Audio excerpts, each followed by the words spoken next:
Hello class, and welcome to Team A's prototype demonstration presentation video. Our device is something we have called the speed sensor. This presentation video will be separated into 4 different parts.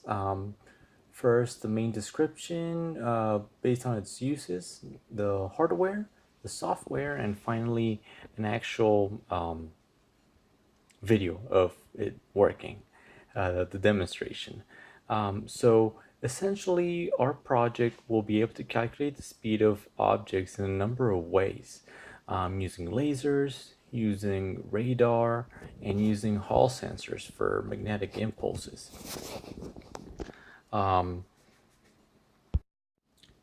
So what we mean by highly modular is that you will be able to remove or add different pieces to the device in order to make it more or less capable just depending on which modules you add.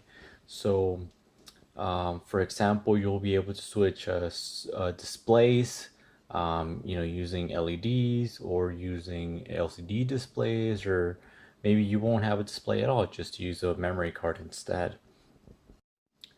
Essentially though, there will be 4 main ways to calculate speed. You can actually see them over on the screen over there.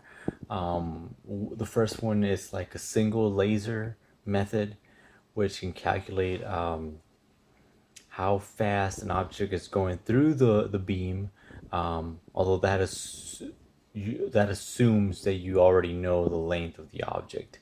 That mode can also calculate input pulses. So for example, if you're trying to calculate the length of an impulse, such as an electrical impulse, instead of like a moving object, this device can do that.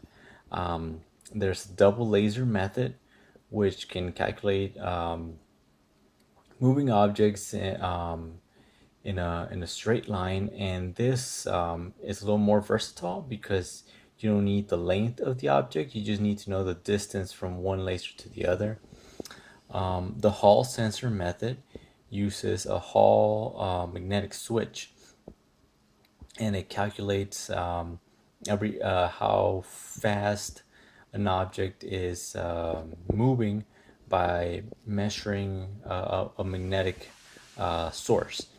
And then lastly, we have the radar method, and that one you essentially send out a pulse, and then you wait for the pulse to come back, and depending on the amount of time that it took to come back, you can calculate an object's speed.